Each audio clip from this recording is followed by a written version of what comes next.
Qatar का जो रास लाफान इंडस्ट्रियल एरिया है, वहाँ पर एक धमाका होता है इंडस्ट्रियल एरिया में। शुरुआत में लगता है कि ये हमला है, लेकिन बाद में क्लियर होता है कि नहीं, टेक्निकल इश्यूज़ की वजह से ये धमाका हुआ। और देखते ही देखते जब इसकी जानकारी निकलकर सामने आई, 13 लोगों की, 13 मज़दूरों की, कामगारों की इसमें जान गई है। इसमें से 12 भारतीय मज़दूर हैं, जबकि एक पाकिस्तानी मूल का बताया जा रहा है।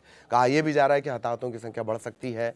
सोमवार का ये पूरा घटनाक्रम है। शुरुआत में इसे ऐसा देखा गया कि क्या कतर के रास लाफान पर किसी ने कोई हमला कर दिया, लेकिन बाद में क्लियर होता है कि नहीं नहीं, ये दरअसल एक तकनीकी गड़बड़ी के चलते हुआ धमाका था। कतर से भारत के कैसे रिश्ते हैं, किस तरह कितने मजदूर वहाँ पर काम करते हैं, इसकी भी एक ब्रीफ हिस्ट्री देख ली जाए।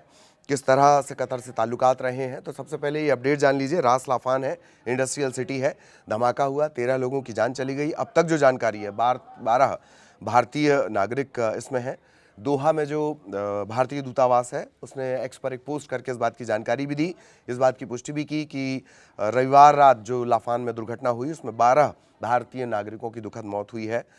कतर में करीब करीब 8 लाख भारतीय कामगार होते हैं और हर साल ये करीब करीब ये मान के चलिए 1.9 अरब डॉलर कमाई करके भारत भेजते हैं। करीब करीब 1.3 से 1.9 अरब डॉलर। दूतावास का ये कहना है कि हम लगातार अधिकारियों के संपर्क में हैं और जो घटना से प्रभावित परिवार हैं, जो घायल हैं या जिनकी जान चली गई है, उनकी जो मृतकों के शरीर हैं, वो जल्द से जल्द भारत भेजने की हम पूरी प्रोसेस कर रहे हैं। विदेश मंत्री एस जयशंकर ने भी एक्स पर लिखा है, कतर के रास लाफान इंडस्ट्रियल सिटी में हुए धमाके में भारतीय नागरिकों समेत अन्य लोगों के मौत की, घायल होने की खबर मिली। और जैसे जैसे इस घटना से जुड़ी जानकारी सामने आ रही है, हमारा दूतावास कतर के अधिकारियों के लगातार संपर्क में है। मृतकों की आत्मा की शांति और घायलों के जल्द स्वस्थ होने के हम दुआ करते हैं। तुर्की के विदेश मंत्रालय ने भी इस पर दुख जताया है और अभी तक जो जानकारी मिली है, 13 लोगों की जान जाने के अलावा करीब करीब 66 लोग इसमें ज़ख्मी हुए हैं। अब तक जो जानकारी है, हालांकि कहा जा रहा है, बड़ी बात यह है कि अभी अभी इसका ये जो रास लाफान है, सबसे बड़ा इलाका है, इंडस्ट्रियल इलाका, सबसे बड़ा गैस प्लांट है राफान, रास लाफान। LNG कॉम्प्लेक्स में ये विस्फोट हुआ है। 12 भारतीय, 66 लोग घायल हैं। जो अल काबी हैं ऊर्जा मंत्री वहाँ के, उनका ये कहना है कि बरजान लोकल गैस सप्लाई फैसिलिटी में ये घटना हुई है। हादसे में घायल हुए लोगों में भारत, कतर, तंजानिया, पाकिस्तान, गिनी, नेपाल, बांग्लादेश, केन्या, नाइजीरिया के नागरिक इसमें शामिल हैं। और बहुत बड़ा ये धमाका था। जैसे मैंने शुरुआत में कहा, दोहा तक इसकी आवाज़ सुनी गई। पहले ये लगा कि क्या ये अटैक है, इससे पहले भी होता रहा है। कतर में बातचीत चल रही है, किसी ने बम फेंक दिया, किसी ने अटैक कर दिया।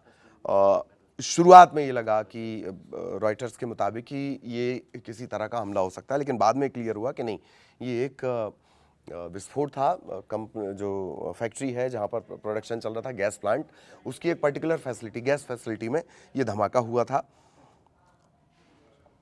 भारतीय दूतावास ने भी नंबर जारी किए हैं, उन नंबरों का भी इस्तेमाल कर सकते हैं। कतर में करीब करीब ये आंकड़ा जान लीजिए, 7.46 लाख, मैंने आपको आंकड़ा बताया था, करीब 8 लाख भारतीय रहते हैं और कतर की कुल आबादी का ये 22 से 23% के आसपास है।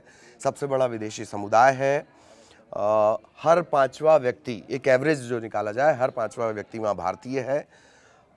इससे पहले यहाँ पर ज़्यादातर जो आते थे वो केरल के लोग पहुँचते थे, लेकिन अब महाराष्ट्र, गुजरात, बिहार से आने वाले लोगों की भी संख्या बढ़ी है। दुनिया के सबसे बड़े LNG, लिक्विफाइड नेचुरल गैस निर्यातकों में कतर शामिल है और भारत की भी जो सप्लाई है, करीब करीब 17% के आसपास, 40%, भारत की कुल LNG ज़रूरत का 40% हम कतर से लेते हैं।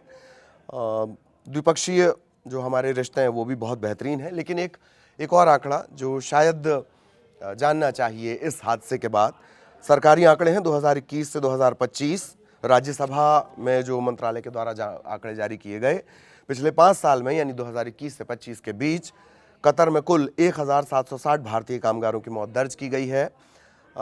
मौत के मामले में संयुक्त अरब अमीरात यानी UAE और सऊदी अरब के बाद कतर का नंबर आता है तीसरे नंबर पर। इसमें बहुत सारे हादसा हो सकता है, काम करते करते अचानक से बीमार होना, हार्ट अटैक आ जाना, ये तमाम बातें। फीफा वर्ल्ड कप के 2022 के फीफा वर्ल्ड कप के दौरान जो निर्माण कार्य यहाँ चल रहा था, तब भी कई लोगों की यहाँ जान चली गई थी। ये जिस रास लाफान में हादसा हुआ है, रास लाफान सिटी बनने के बाद कतर को भी, कतर की जो अर्थव्यवस्था है उसमें बहुत बूम आया और इकोनॉमिकली बहुत मजबूत कतर हुआ और उसी रास लाफान में ये धमाका हुआ है। खास दोहा से करीब करीब 80 किलोमीटर उत्तर रेगिस्तान में ये इंडस्ट्रियल सिटी है रास लाफान, और यहीं पर ये हादसा हुआ है। दरअसल जिस तरह युद्ध की स्थितियां बनी थी, हमले हो रहे थे, ये गैस प्लांट भी बंद था। कुछ ही समय पहले गैस प्लांट शुरू हुआ है और उसके बाद अचानक से यहाँ पर एक बड़ा हादसा हुआ, जिसमें अब तक जो जानकारी है 13 लोगों की जान चली गई, 12 इसमें भारतीय कामगार हैं, एक पाकिस्तान मूल का बताया जा रहा है, वो अभी साफ नहीं हो पाया। 66 लोग घायल हैं, इसमें तमाम जगहों के लोग हैं, भारत हैं, तंजानिया, नाइजीरिया, नेपाल, अलग अलग जगहों के लोग हैं। आगे भी अगर इससे जुड़ा कोई अपडेट आता है तो हम आप तक पहुँचाएंगे। नमस्कार।